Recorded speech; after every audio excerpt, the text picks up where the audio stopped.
Hey, what's going on, everybody? Let's see if I can fix this camera right here.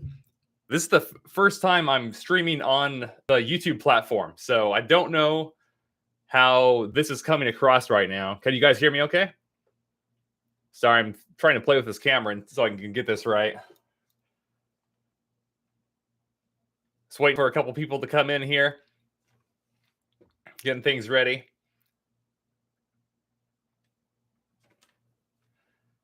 Trying to play with the volume here. Let's see. Can you guys hear me okay?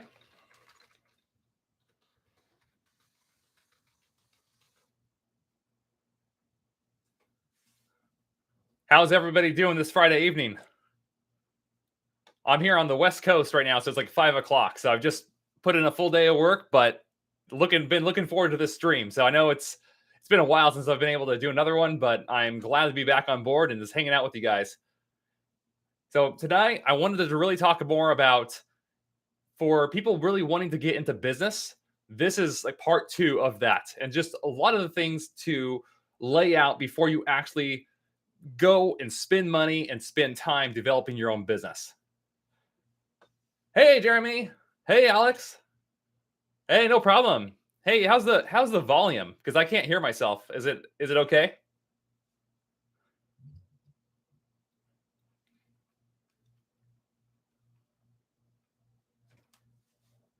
Well, if you guys missed, oh, good. Volume is good. All right, I'm glad to hear that. Thank you so much for commenting. It really helps, because then I don't feel like I'm just talking to an empty camera, as I often do when I'm pre-recording my videos. But yeah, so well, welcome guys. Alex, are you on the East Coast or West Coast?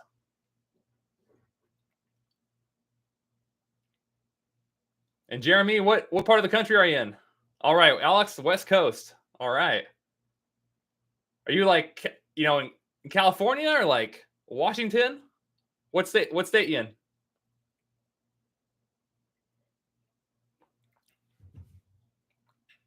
Oh, Jeremy, you're all the way in Georgia. Okay. I have a client in Georgia that I'm working with right now. So, cool. All right, Alex, you're in Cali. All right. Very cool. Well, guys, thank you for joining me. And yeah, I just want to kind of dive in. And I have like 50 points in all. And in the last video, I think I covered like 14 of them.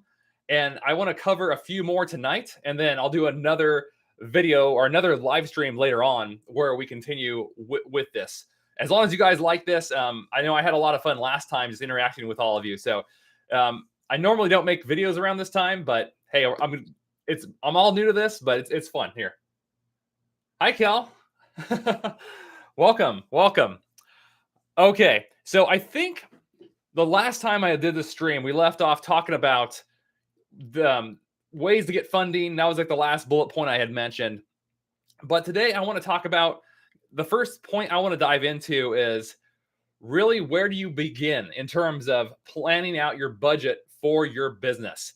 Now, I think this is a step that often gets overlooked because we're so excited to get started. We know what we're good at, and we know what we want to make money building a business. But these are the steps we're putting into place to develop and form our own business plan, is really what we're doing here. And that's really what this conversation is about. So when it comes to listing out your expenses and creating a budget for your business, it's very similar to what you would do with your personal finances. And I cannot tell you how much this helped me when I launched my own accounting practice here this year, is taking the time to list every single expense I could possibly think of. Because every month, when you're first getting started in business, you might not have an idea of what you're going to make, what type of revenue you're going to bring in, how many clients you're going to have. It's all probably going to be brand new, and you might be starting from scratch, unless, of course, you go out and finance an existing business and purchase a business, and that's a different story, right? But when you're starting from scratch and wanting to get into business, then we have to take a little bit of a deeper look at the financial side. So one of the main things I would encourage each and every one of you to do who want to start a business is take the time to list out on paper, before you ever get started, list out, okay, and I'm going to pull up on the on the screen over here. I don't know if I can share this, but oh, apparently I can't share this at the moment. But give me 1 second, guys. I had to restart my computer before I started this stream, and this drive I'm trying to access is encrypted. So just give me one moment so I can tap into this encryption, and I can kind of share with you some of the things that I had to think about when launching my own practice. Um, and it doesn't matter what type of business you have. I think this will be a good exercise for you, and you'll benefit from doing it. So let me just pull this up here real quick. Hang in there with me here. Okay, where it is it at? Of course, when I'm doing this live on camera, this is not the time for me to be fumbling around. Sorry, guys. Just give me one moment. Um,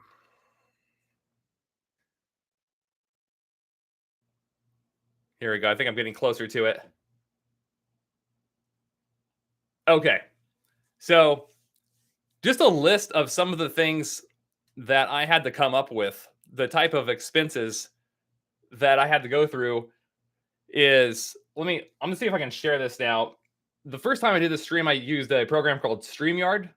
So now I'm doing this on YouTube. So I don't know if I can share my screen through YouTube. If I can't, that will be a major bummer because I really want to share my screen right now. Let's see here. It doesn't look like. What about this? Nope. Nope. Well, shoot. Okay. Well, I can't share my screen, but apparently not with YouTube, not with YouTube's platform, which is kind of surprising. But okay. So at, think of it from my perspective of just sharing my own story as a CPA and starting my accounting practice. So the things I had to think about were number one, as you guys can imagine, my number one cost is software. 100% software is the largest cost by far. So um, there's Adobe. I pay for Adobe. I pay for a calendar program. I pay for tax research software, which costs thousands of dollars a year. It's very expensive. The largest expense I currently have in my business is essentially the tax software I use. It can do everything, like in terms of the biggest tax returns you can think of. It's capable of doing it, but it's extremely expensive. It costs me hundreds a month or closer to $1,000 a month just to run the tax software. My CPA license, cost for marketing, cost for when you start a business, you're going to have cost that you're going to incur to just protect your data for your customers and your clients, depending upon what kind of business you're running. So think about cloud storage cost. Think about, security. How are you going to back up that data if you lose it? So these are all things to really be thinking about when you're going to form your own business. Now, your business might be landscaping. You might be doing Uber. It might be something completely different. But the more expenses you can think about and list out on paper before you ever launch, I think the more effective you're going to be. And the thing that really helped me, I can tell you guys, is just by taking whatever the expense is. So like, what's a good example? So my calendar program, which I'm able to send links to my clients and they can schedule an appointment on my calendar. I think it's like 140 a year. Well, that's an annual expense, right? But when I'm budgeting for it for my business, I list it out on a monthly basis. So what I would encourage you to do is take every single expense you can think of, whether it's monthly, whether it's annual, and break it down into a monthly expense. So you know approximately how much money you need every single month to operate your business. And by doing so, you're going to know exactly at least how much money you need to make every month to be breaking even and make sure you're being profitable the whole way through. Hey, Going Green Mom, how's it going? How's it going? Thanks for joining me. So I know, you're in the Midwest or East Coast? Please, I think if I remember, you're in the Midwest, correct?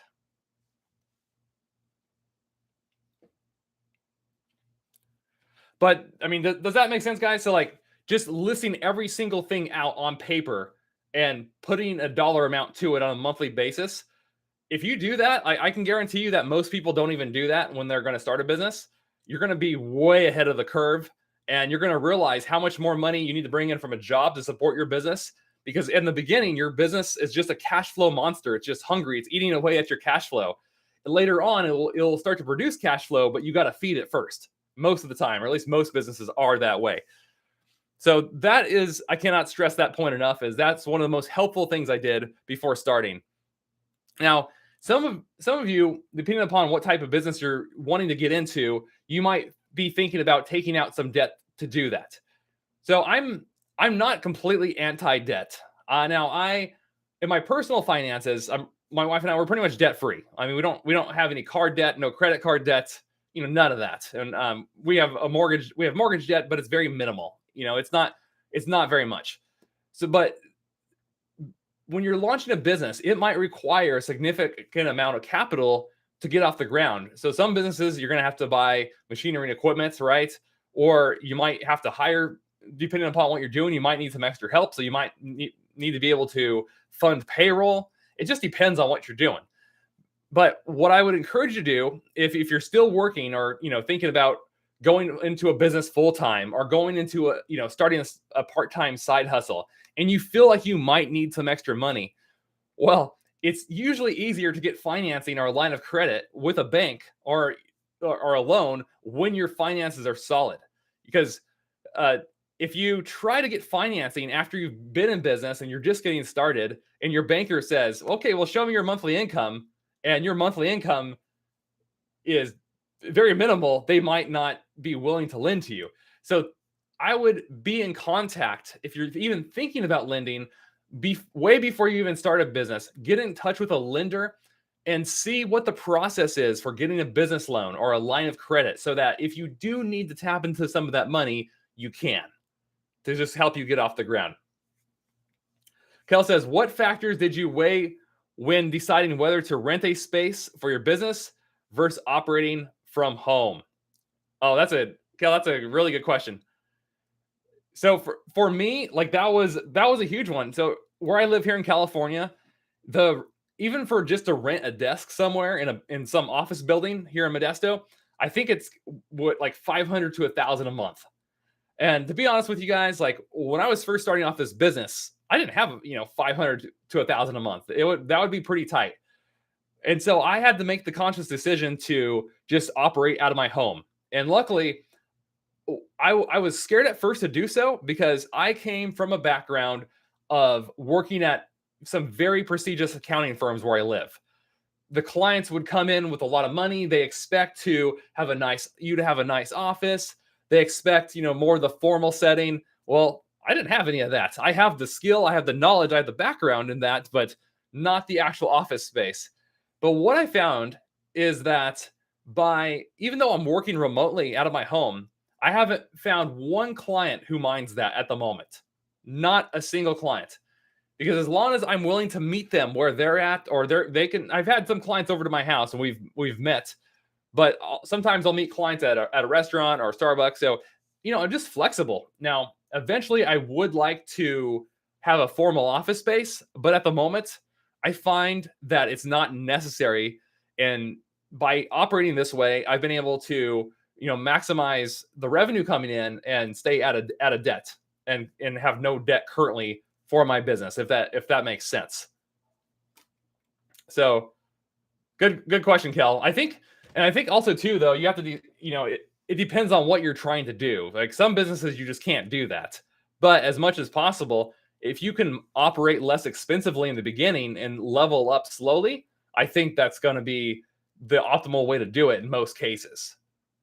Because the less debt you have, the more cash flow you're going to have and the more options you're going to have for your business. Good question.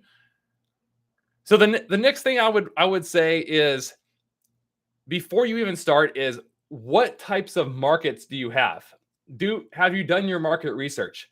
Is the business you're thinking of doing, is there even a market for it? Because the worst thing we could do, right, would be to give up our day job and then dive into something that's going to cost us a lot of money monthly, but isn't going to generate a lot of revenue. That is just a disaster waiting to happen. And so, like for accounting services, as an example, I know like right now there's a huge demand for accountants. And so I felt pretty comfortable launching this business, because what I've been seeing, even where I live in California now, maybe it's true in Georgia, Jeremy, and maybe it's true where you're at in California, Alex, but I find that most of the employers of these like different accounting firms, they cannot keep enough accountants on staff. They're constantly losing them to private corporations, to people branching out on their own or just doing something completely different. And so I knew there was a really large demand for this service before I even got into it. And so that's helped me feel comfortable. But at the end of the day, I think you have to just weigh what you're looking to do and talk to some of your friends, bounce talk to your or not coworkers, but talk to people or bounce some of your ideas off them and see, does it make sense of what you're doing? Is there a demand for that product? And try to get some feedback if you can. And if you can get that feedback early on, it could save you a lot of headache. Going Green Mom says Midwest, Eastern time, but Northern Indiana is home for me these days. Nice. My grandmother is from Indiana. So I've never been. I've always wanted to go, but I still have not been to visit the state. All right. And speaking of markets, once you've done your research, if you have a high demand product or a high demand skill you can service or sell to people, to help people, then I think it's who do you want your target customer base to be? Because that's going to be a huge part of that. Now, for me, for example, I'll just share with you guys, so my ideal client for what I do in my practice is somebody who's looking to start a business, somebody who's already has a business. So I help a lot of smaller business owners. And in case you guys don't know, 99% of businesses are considered small. Because did you know that you can have a business that generates $40 million in revenue and that's still considered a small business? So yeah, small business is fine with me. I don't need any large corporations. But a lot of my clients do. They either have a corporation, they have a limited liability company, they have partnerships. They just have a little bit more going on than the average person. So they have a little bit more than a W-2. They are getting into investing. They want to maximize their retirement goals and their income goals simultaneously, especially with the inflation we're seeing in our economy right now. People are just looking for more ways across the board to make more money, and they want to know how to do it. And so one of my passions is helping people do that, is sitting down with them personally, just our one-on-one, and covering those details with them of how to help them get started. And especially from the accounting side of things, how to structure their books, what tax deductions they can take advantage of, and then kind of like forecasting where they can go once they start their business, if that makes sense. But you don't need every customer in the market. So if you're going to do landscaping, for example, are you going to be targeting just residential, or are you going to focus on commercial? So one of my close friends, she started her own cleaning business. So her husband used to be a janitor, worked at several large stores in the area where I live. And they decided one day they would start their own cleaning company. And this was before the pandemic and all of that. I cannot tell you how successful they are now. They've become so successful at what they do. And their primary client is a corporate customer. So they'll go in and they'll clean corporate offices and things like that. And they advertise themselves for pretty much for free or for very little cost over social media like Instagram. They don't have a YouTube channel, but just identifying who your target customer is and learning how to attract that customer for your business. That is super important. And the great thing is, guys, is once you have some of those customers, so I work with a lot of real estate investors. And what I find is a lot of my clients who are real estate investors, they will automatically know other real estate investors, they usually do, and they will refer them to me. And so you start to create some momentum in your business. The more they get to know you, and the more, and as long as they're happy with your service and what you're offering them, and you're bringing that value to them and really helping them, you're going to get more business automatically. It's just going to fall in your lap, to be honest. That's what's going to happen. That's what's definitely going to happen. Hey, Em. Hey, good to see you on here. Actually, I had a great conversation over the phone with Em last week. So, hey, thanks for joining the stream. I appreciate you. Okay. So, the next item I want to cover with you is, what accounting system will you use? What accounting system? So now, if you're just doing a side hustle, like let's say like Uber or even YouTube. I mean, this is the first year where I've actually used QuickBooks for my YouTube channel. This is the first year I've ever done that. But that's only because I have an entire accounting practice to run as well. But think about, what accounting software do you want to use? When your business is really small, I mean, you can use pen and paper, to be honest. You don't have to pay anything for accounting software. But at a minimum, though, I do recommend Excel. At a very minimum, it's still tedious. And I'm actually launching like a free like rental property spreadsheet this weekend on Sunday's video. But most of your accounting, as long as you have less than 20 transactions a month or just a small number of transactions, can easily be done pen and paper or on or through Excel. There's no need to go out and buy software. Now, if you're going to have payroll, then absolutely, I would say at the point at which you're going to start doing payroll, I would say at least get QuickBooks, because there's a lot of other free platforms out there, but QuickBooks is like the universal, it's like the unicorn of accounting software. It's the, or not unicorn, but it's the most popular one, and it's interchangeable with almost any business you go to. And if you start with Wave, so like Wave is an example of a free accounting software you can use online. And it's cool because it is free and it can do a lot of the things QuickBooks can do.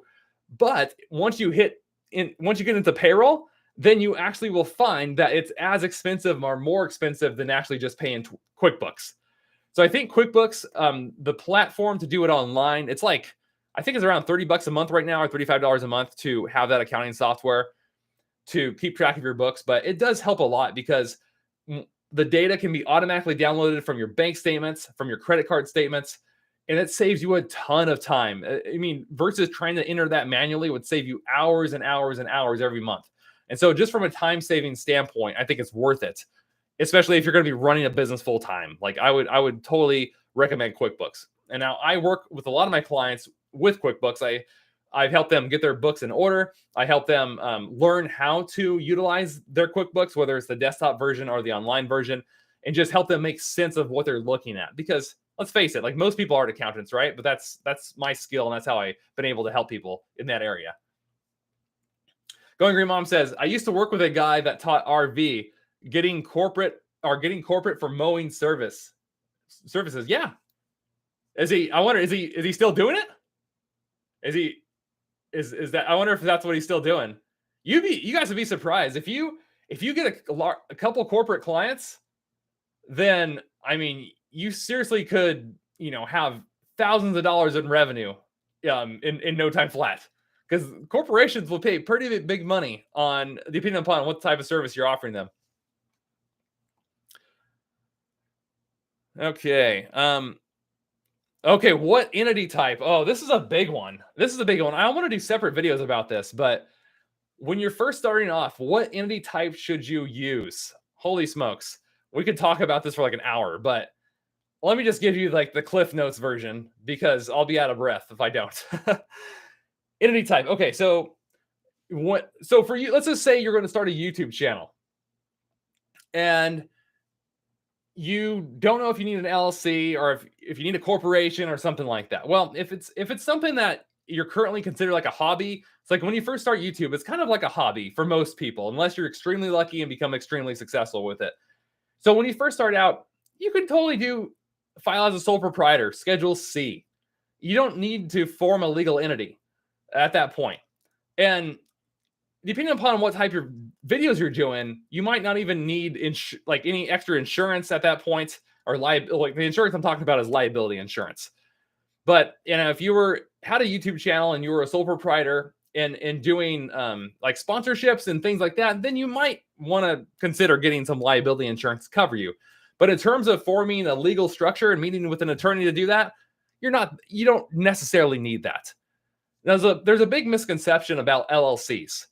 And the most common one, and I'm not saying LLCs are bad, but the most common misperception is that LLCs will save you on taxes. That's not necessarily true.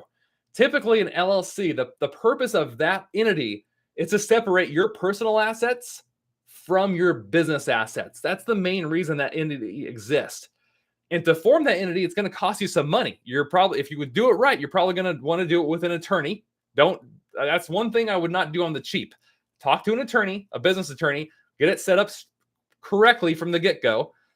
And not only that, it's going to cost you it may cost you additional money to file your taxes too, because now all of a sudden you might have to file a business return as well.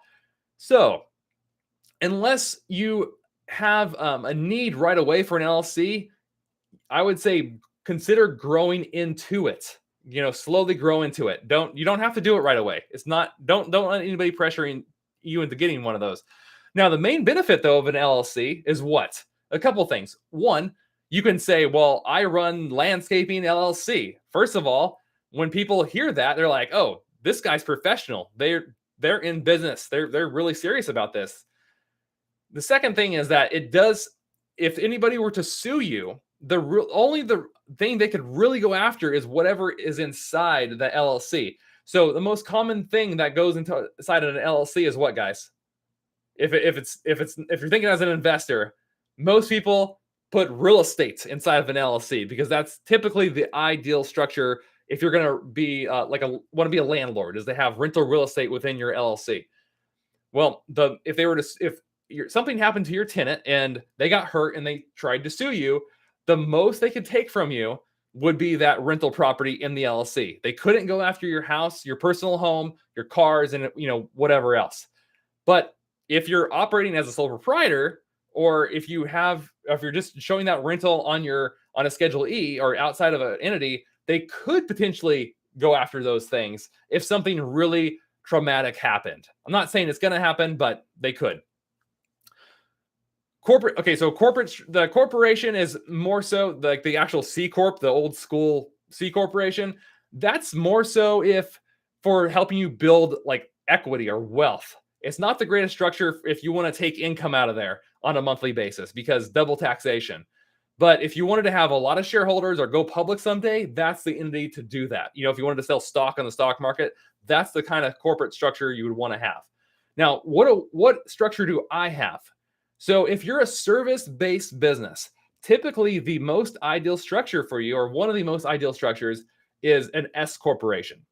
Because why? So an S corporation is the best of both worlds in a sense. So one, you get the corporate protection, meaning you're behind the corporate veil. So they can only, if somebody were to go after you, they can only get from what's inside your corporation's assets. Secondly, what's nice is when you were a sole proprietor, one of the big downsides is that when you make money as a sole proprietor, so like when I make ad revenue from YouTube, what would happen like last year, because I didn't have this S Corp, that money, that ad revenue, I would have to pay self-employment tax on that because I'm a sole proprietor. One of the biggest advantages of being an S corporation is as long as you start to pay yourself through part of your payment is through wages. So you pay yourself some payroll, and the other part of your payment is you can take distributions of profits. And you do have to pay yourself a certain amount through payroll and pay some payroll taxes on that. But here's the magic, guys. By doing that, you get to drastically reduce your taxes because by shifting the way you pay yourself under that entity structure, you no longer have to pay self-employment tax. I just actually helped one of my clients in Georgia. He was an LLC and he wanted to be elect to be taxed as an S corporation. So just by simply, and he does sales, so he does a lot of high commission sales, and just by doing the entity structure, that election, I was able to save him nearly $10,000 in self-employment taxes just because of making that election. So there's some tremendous tax savings from having the right entity type. But like I said, one of the main benefits, though, of having an entity structure in general is usually liability protection. That's usually what people are really going after. Going Green Mom says, I used to work with a guy that targeted corporate customers for mowing and just a mower and trailer and stuff he already had. I think he actually handed it off to his sons. Okay, cool. I've come across a few landscaping clients over the course of my career. There was one, it must have been, it was when I was working at a firm, but there was like a landscaper who operated as a sole proprietor, and I think he made like $300,000 a year as a landscaper. No college degree, just hard worker, and just learned how to sell his services and attract a lot of clients, and he was killing it. He was doing fantastic. So yeah, you don't have to, you don't have to do anything like really prestigious to make a ton of money. As long as you have the work ethic and the desire to do it, you guys can do really well. Okay, so let me know if you have any other questions or comments about entity structure in the comments. But otherwise, I'll keep on moving. Oh, and I will mention some. I know a few of you wanted to learn more about nonprofits. So nonprofit formation is pretty similar to some of the other legal entities in terms of how you form it. You'd still want to probably go through an attorney. You would have to apply with the IRS for that tax exempt status. It's called the Form 1023. I do help a number of people who are wanting to become nonprofit organizations, and I work with a number of nonprofit organizations at the moment. But that's a whole process. But if you guys have any questions about that, just feel free to drop those in the comments. Okay. Now, if you do, the next point is if you do form an EI or a legal entity, a separate legal entity, then you'll often want to apply for an EIN number, an employer identification number. That's what that stands for. And essentially, what that is that employer identification number is going to allow you to it's going to help you file your business tax return because you might need that if you're not a single member LLC, for example. Two, it's going to that EIN number, more importantly, is going to allow you to open a business bank account and even a business credit card account, or and if you want to get loans and things like that. The bank is going to want to see, not always, but depending upon what you're trying to do, they might want to see your EIN number. So you're going to have to, and you can get that for free. You don't have to pay anybody to do it. You can just go on the IRS website and apply for it. It takes like 10 minutes. It's super simple. A lot of people will pay an attorney to do that for them, or an accountant to do that for them. But, it really, the process takes like 10 minutes. So don't feel scared about it, but, ask questions if you have questions about it, but don't feel like that's something that you need an attorney to do for you. It's really, it's pretty straightforward once you look at it. Okay. So, this next one kind of was covered already by Kel when she mentioned, will you work from home or will you work from the office, or will you have an office? Well, like I said, personally, from my experience so far in my practice, if you can work from home, then I don't see why not. It's saving me a tremendous amount of money in gas. I don't know what gas costs for you guys and where you're at in the country, but like here where I live in California, gas is like $6.30 a gallon right now. Growing Green Mom says, how do you know when you're ready to grow into an LLC other than doing sponsorships? Like, would merch and stuff to public through you into the oh, okay. So I think you're saying if you were selling merch, anywhere from $4.92 to your gas price. Okay. Well, I'm glad to hear that it's not over $5 yet, or hopefully it stays below that. So I think at the point in terms of when to form an LLC if you're going to sell merch or do sponsorships or things like that, ultimately it's up to you. But you can consider first, look at getting liability insurance. Now, if you're sponsorships, I would think might be a little bit more litigious. If you violate the contract with your sponsor, or who you're representing, versus then selling merch. But I could be wrong. But I would say, from just my general rule of thumb, is once somebody starts making about $50,000 in revenue, is probably the point to at least start to consider if they should form an actual legal entity. Like between $50,000 to $100,000. Once you're bringing in that kind of money, then it starts to make sense, I think, economically as well, to start to separate off some of your business assets from your personal assets. But really, I mean, you could do it from the get-go too. So it's not like there's like not a magic number, but I think you have to weigh what makes sense for what you do, and what types of risk you have.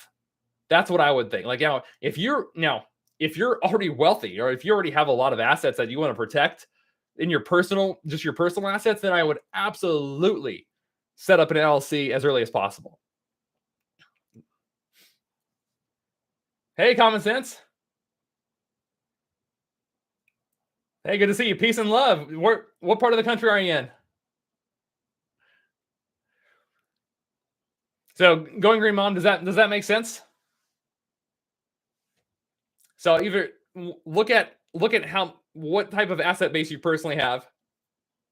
Look at look at how much you're making and things like that, and see what type of entity structure makes sense. But just remember, when you form an entity, it's going to cost you probably a couple thousand to form it, or could if you meet with an attorney, and then it could create more filing costs too for your tax preparation. So that's why generally, like, I would encourage people to at least insure yourself with additional liability insurance, which is super cheap, versus it's cheaper than forming a legal entity from the start. But then later on, form that legal entity when you feel like you're ready to do so. That's generally what I recommend. Okay, so and then will you use your for your business? Will you use your name, or will you do doing business as? Now, I don't know if you guys know this, but you can have, let's say you have one business or one LLC, for example, and one EIN number. You can actually operate multiple different types of businesses under that one LLC. Didn't know if you know that. But from your branding standpoint, think of how you want to brand yourself and how to market yourself. Do you want to have a there's like a tax practitioner here where I live here in Modesto. Real nice guy. He's I think his name is like, or now he doesn't go by his name. He goes by, I think it's like Big Ape Tax or something like that. And he wears like I've seen him at a conference. He actually has a gorilla mask. So it's pretty comical. He's a character, that guy. But yeah, just think about how you want to market yourself. So I think based on the business you're trying to do, if your name makes more sense or having some other name makes more sense. I mean, if usually like in a service-based business or like a legal or accounting or more of a professional type of service that people might think of, then usually people go with their names. But heck, be creative. Do whatever fits you and what's ever marketable. Going Green Mom says loads. And since I'm living off assets at this point, I might want to go sooner rather than later, depending upon the liability insurance. Yeah, I would agree. I would agree. Yeah, or at least start to like reach out to an attorney if you don't have one. I know like LegalZoom, I think you can do it for like a couple $100, but the thing with LegalZoom is you won't I don't know how you'll know if you're missing something, because unless you're working with it, unless you have experience in that area, it's really hard to know what else should be in that operating agreement when you first form it. So that's why I recommend meeting with an attorney to do that. Somebody who you can trust, and certainly interview a few attorneys before choosing one and figure out who makes sense to go with. In terms of liability insurance, generally, like, how much does it cost? Like, I don't know. What I found is like most liability insurance um is probably like $1,000 a year, or like between $1,000 to $2,000 a year is the price range I would expect for liability insurance. It might be less. It just depends on how much you're insured for and what you're trying to do. Okay. So we kind of talked about what business attorney will use for your entity. Even if you're not planning on forming an entity right now, if you think you eventually want to, then you can start to ask your friends or other business owners. I think it's best to ask other business owners if you can, because if they're already in business, they're gonna know who a good attorney is and whether or not they like theirs currently. So ask other business owners who to use. Ask friends or family if they're business owners. All those things I think would help. Common Sense says, I would love to do my name with DBA. Do I sign as agent? If not, who will be best? I would love to do my name with DBA. Do I sign as agent? If not, who will be best? Yeah, so you can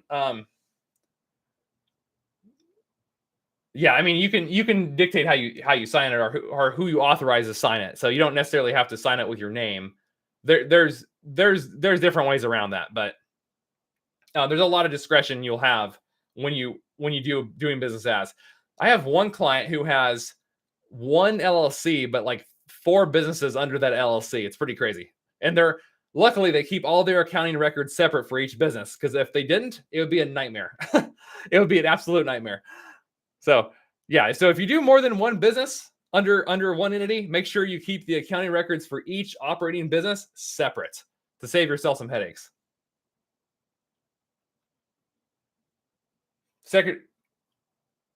Secretary of State. Um, at Oh, as agent. I'm not sure if I fully understand your question.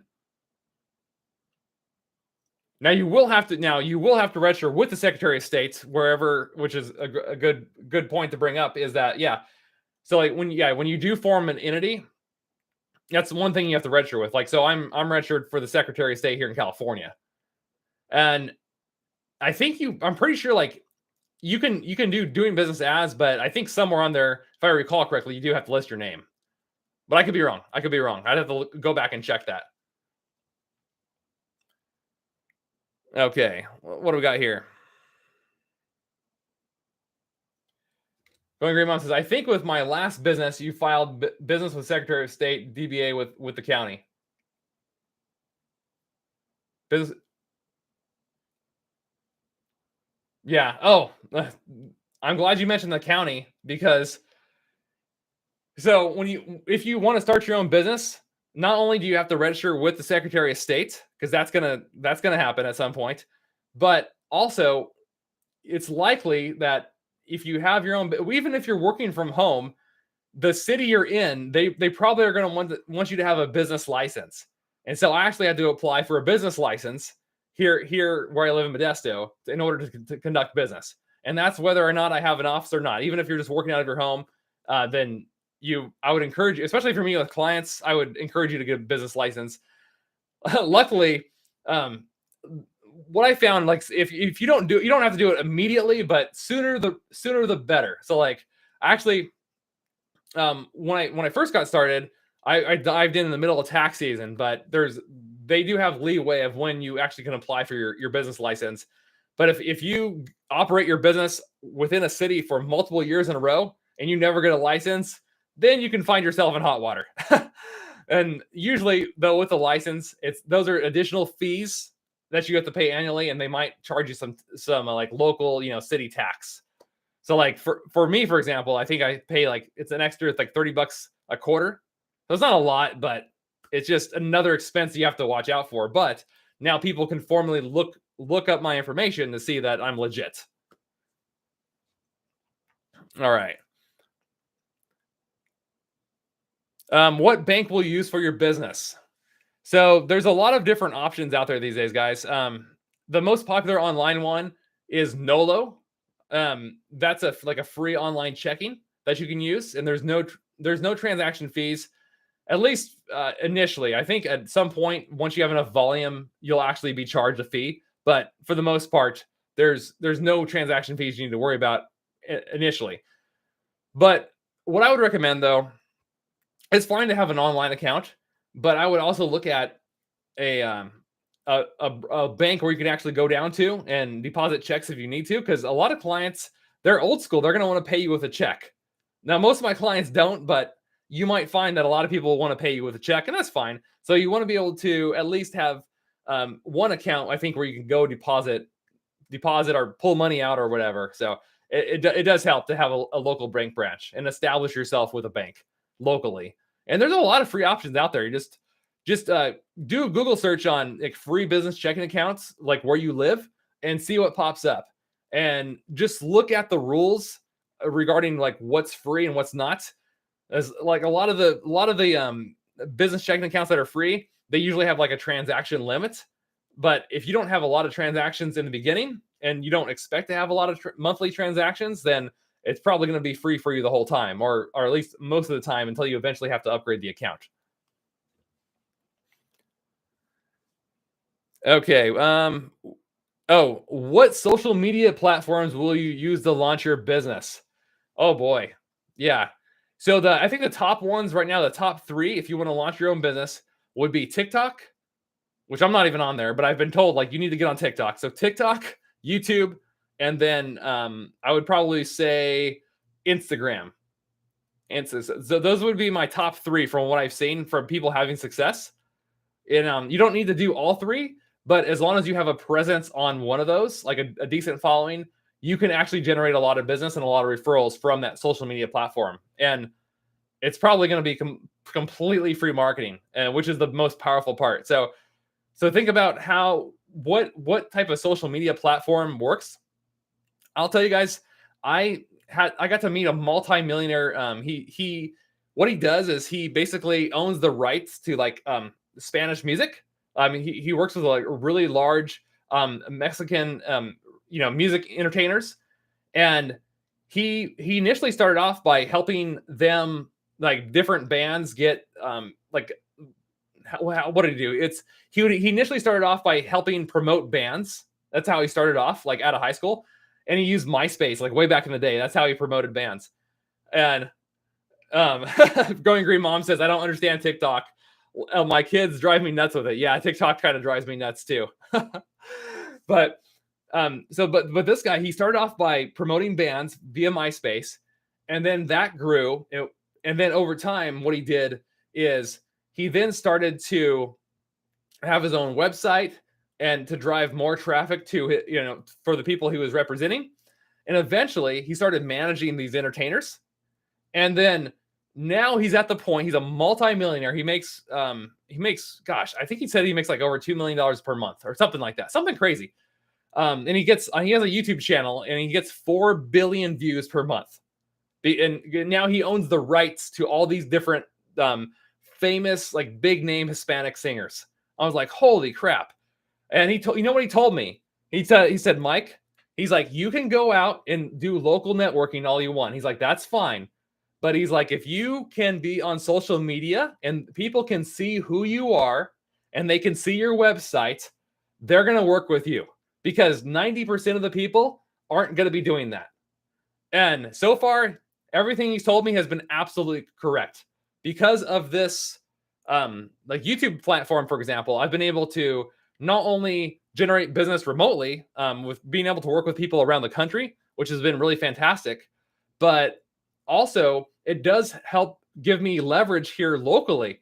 So, for example, like I just emailed a new prospective client, and of course we've never met, but they came to me as a referral, and I'm able to send her my website and my YouTube channel.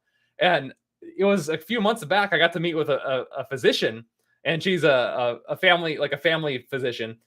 And she was like my first doctor client that I've had in my own practice. And so I was a little nervous to meet her, right? And because I know she's going to be high income earning, and some doctors are, very intelligent people, right? And they sometimes they're easy to work with, but sometimes they're not easy to work with. But truth be told, I sent her my YouTube channel link, and I'm like, oh gosh, what is she going to think of me?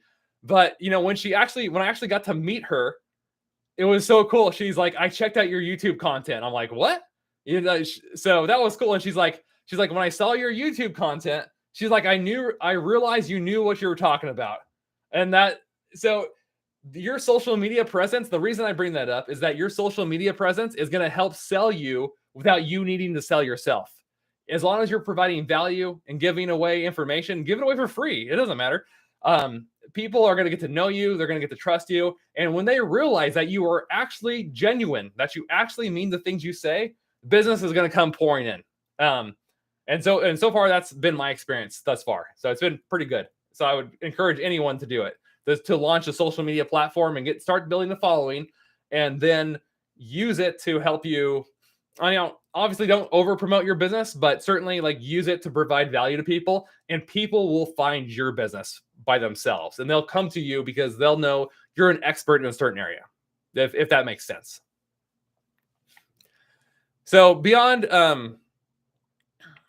social media, the next most important thing is your website. So the way a lot of my remote clients find me, and the way they can find you, is if you're on social media, Instagram, TikTok, Facebook, YouTube, whatever, and then they realize, oh, I really like this person's content, I wonder if they help clients or if they can help me, and they find that you can, then they can go to your website, and then they can contact you through your website, and then that's how you can start to develop a conversation. And you'll get an email notification once you build your website of, oh, you have a new potential prospect. And then you give them a call or jump on Zoom, at least that's what I do, and then, or meet them in person if they're local, and then go from there and start to develop that relationship. So I think having the social media presence and a website is honestly, in my opinion, is probably more important these days than being able to just know people locally. I think the website and social media is going to be able to give you 10 times more leverage than just trying to meet people one-on-one. I'm not saying don't meet people one-on-one. It certainly there is a benefit to joining referral groups and getting connected in the community. Absolutely there is. But having both platforms market like doing both styles of marketing for you is going to really help. And you can pay like there's different ways to advertise yourself. Like you can pay you can run radio ads. You can, you know, but how many people are going to hear your radio ad, right? You can do most people can't afford television advertisements, but a lot of people will do like, um mail or envelopes or send out letters in the mail, but I don't know. Those aren't as effective, I don't think, at least for most businesses that I know, as terms of just actually like learning, meeting people one on one, or just having a website presence and things like that. But find what works for you and your business, and capitalize on whatever the most lucrative method of marketing is for you, is what I would suggest. Okay. Okay. So your product or service, how will you deliver it? What before you ever launch your practice or your whatever you're looking at doing, what will your final product look like? What distinguishes you from your competition? Think about how you want to deliver your final deliverable to your client, because that impression it's gonna leave, it's gonna say so much about you and your business. So think through that before you do your first job, as like, what impression do you want to leave people with? And for me, like, the biggest impression I can make personally in my business, I feel like, is good communication. I want to make sure the client understands exactly what they need to do and they don't feel confused. I want them to feel like, oh, okay, I got this. Thank you for explaining it to me. I think that is how I really deliver. That's the best way I can deliver my product, is to actually go over it with them in person or over the phone or over Zoom and discuss, whatever questions they have. And whenever I do that, they leave feeling good. And so think about, with what you're doing, how will you effectively do that, and what methods will you use to do that?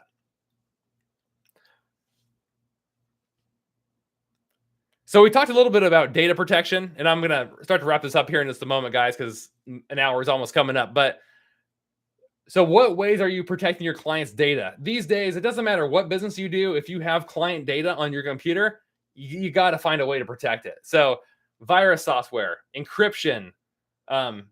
So think through that, because what if somebody, if you are working from home, if somebody broke into your house and stole your equipment, what would happen to your client's data? Like, that would be so scary, right? The amount of cybercrime these days, I think that's one of the biggest threats to your business. And in fact, there's actually insurance now to protect you against cyber threats, or just, because for me as an accountant, that I'm constantly being targeted by scammers and hackers. And this is common throughout the industry. But any profession where you have sensitive client data, the thieves want it. They're going to be after that. So how will you protect that? So, like my computer, for example, if somebody were to break into my house today and steal my computer, they couldn't start it up. Why? Because I have several layers of encryption software on it, and I'm the only one who knows the password. My wife does not even know the password. So they could take the computer, but it would be pretty much be worthless to them. So you have to go above and beyond to protect your client's data, because it's the reputation of your business is at stake. Not only your relationship with your clients, but your overall business reputation. And that takes a long time to get back if you lose it. And especially the money involved, it could potentially like knock you out of business. And there's been several instances recently where I've heard of other business owners saying they got like was like a cyber attack, or they're held for ransom. You know what I mean? Like, where a hacker breaks in and locks up all their data files with their client's information, and it has them pay a ransom. And I can tell you, like, of a lot of the stories I've heard, they usually pay it because they're that desperate to get their client's data back. So, and it's just a nightmare. So very carefully think through of how you're going to protect your client's data. Not only protect it, but then how are you going to back it up? Because, like, what if a fire happens, or what if God forbid, what if you lose it or delete it, or something happens to your computer, that, just make sure that all that is safe and backed up, and then you should be good. And the last thing I want to cover with you tonight, and then I'll do one more stream on this topic, and then if I do another stream, it'll be a different topic altogether. But business purple business personal property taxes. So if you've never been in business before, you might be surprised to find out that if you use equipment for business, like your computer, your this desk right here, the TV behind me, the printer, that's considered business equipment, which means it's subject to business property taxes. Yes, you actually have to track what assets you use for business, and your local city government will tax you additional tax on that equipment. So it's another tax, but another business expense. And there's an annual filing, typically a once a year filing each year in the state you live or the city you reside.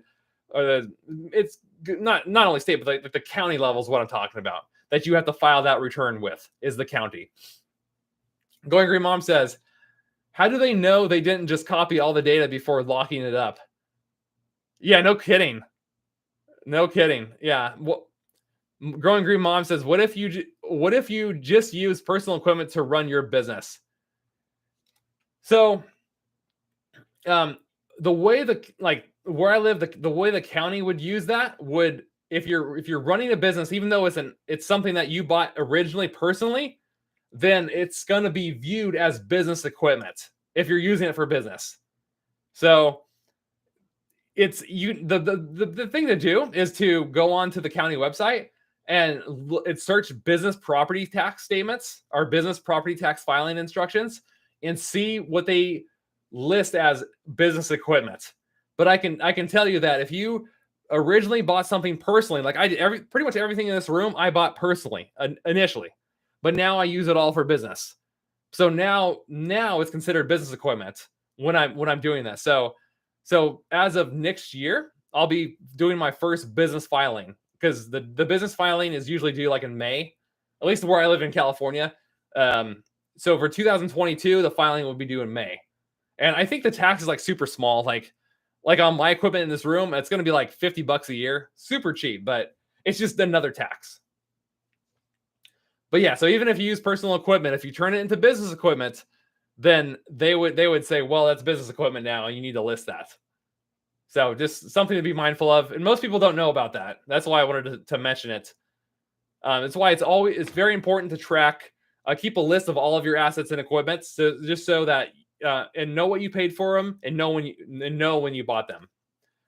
And I think I'm going to end it here tonight, guys. So I know this is kind of a weird stream in terms of I normally don't come on Friday nights, but I wanted to do one, and I really enjoyed hanging out with you. And so I hope you got something out of this presentation.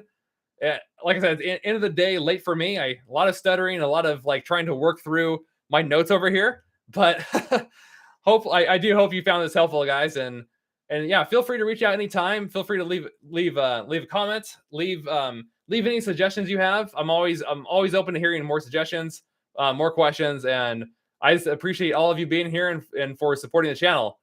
And I hope all of you have some fun 4th of July plans coming up, and that you get to take some time off. I'm going to take Monday off and just spend time with family. So I'm looking forward to that. And then I will have a new video up on Sunday. Going Green Mom says, oh, under 80,000 is exempt in the state of Indiana. Okay, perfect. So yeah, so you're under, so every state and every county is different. But yeah, that you did exactly the right thing. You found the instructions, and then you're exempt for now. So, but if eventually if your asset and equipment base grows, then you might be subject to that in the future. But yeah, that's awesome. So here where I live in California, I think it's as little as 5,000 in equipment. So this equipment in this room costs just less than 10,000. So I'm subject to it. So I'm like, darn. Oh, I feel bad for the combine owners. Yeah, for farmers and some larger operators, it's really expensive every year to do that filing. And not only the filing, then they're bringing in a CPA or tax professional to help them with that. And then some of them get selected for audit, which is even more work. And so it's a bit of a mess. But it's why having good records is so important. Cal says if you form certain entity structures like an LLC, I think you might have to keep personal assets separate from business assets. Absolutely. Absolutely. Yeah. Unless you're going to contribute those assets to the LLC, because that's when you when you form your own business, or like if when you form an actual legal entity, like my attorney, I said, well, like, what should I do to get these assets over to the LLC? Well, basically you do a written statement that basically says that you are contributing those assets into your business, so that they are like, so you have like a legal trail of, these are the assets, and this is what I paid for them, and this is the date I'm transferring them from my personal assets into my business assets. So you can talk to your attorney about that one, but like essentially that's one of the ways to do it. And then it's just getting them on the books on your accounting records to reflect what assets you contributed to your business. Because when you're first starting a business, when you put your personal money in to open a business checking account, that's known as a contribution.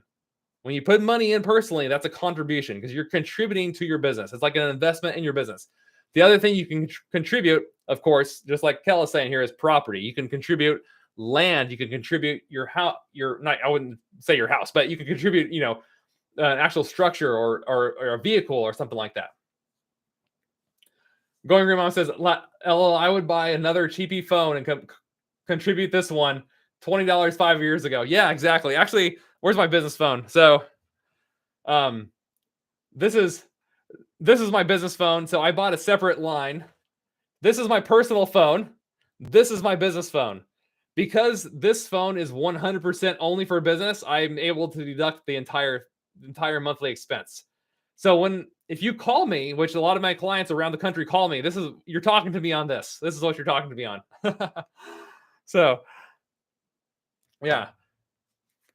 Well, I think it's 6 o'clock. I think my wife is going to start yelling at me to come in for dinner if I don't get out there. So I know it might be late for some of you, especially if you're in Georgia. So I really appreciate all of you and hanging out with me. I know this is like not the most exciting topic, but I know more than ever people are trying to get into business, and my passion is to really help them do that and learn how to operate at a higher level, and so they can generate more income, and so they can have the success in life they're looking for. Because right now it's things are, until the inflation kind of dies down, things are looking a little rough.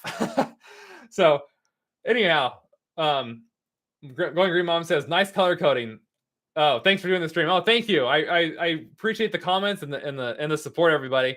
Yeah, without an audience in here, even if there's just a few people, it'd be so hard to do these streams. But I'll post this or the recording will be posted if you missed it. So thanks so much, everybody. New video on Sunday. Have a great 4th, and just have a great couple days off. Take care, everybody. Bye. I'll see you in the next one.